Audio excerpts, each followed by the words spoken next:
عمرے کے سفر پر روزہ چھوڑنا، عمرے پر جا رہے ہیں، فلائٹ کنیکٹیو ہے، 4 گھنٹے اسٹے ہے، پھر ایئرپورٹ اور پھر ہوٹل تک کا سفر ہے، کیا اس صورت میں روزہ قضا کر سکتے ہیں یا عمرہ کے لیے روزہ رکھنا لازم ہے؟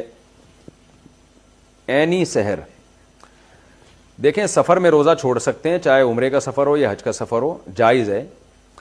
لیکن یہ اس صورت میں جائز ہے کہ جب سحری کا ٹائم آپ جس شہر میں رہتے ہیں وہاں ایئرپورٹ پہ سحری کا ٹائم ختم نہ ہو جائے،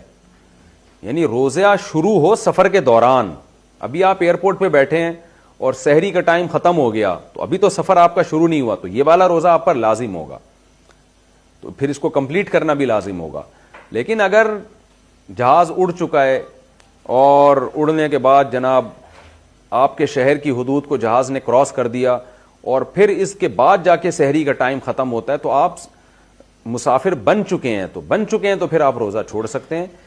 رہا یہ کہ روزہ چھوڑنا افضل ہے یا رکھنا، تو اگر سفر میں روزہ رکھنے میں واقعی تکلیف ہو رہی ہے تو پھر روزہ چھوڑ دینا افضل ہے، بعد میں قضا کر لیں، اور اگر چھوڑنے میں تکلیف نہیں ہے، آسانی کے ساتھ رکھ سکتے ہیں، تو پھر رمضان کا روزہ سفر میں رکھ لینا یہ زیادہ افضل ہے، کیونکہ بعد میں بڑی مشکلات ہوتی ہیں، قضا کرنا بھی، سب نے روزہ رکھا ہوا ہے، رمضان کی فضیلت بھی بھرپور طریقے سے حاصل ہوگی، تو پھر رکھ لینا افضل ہے۔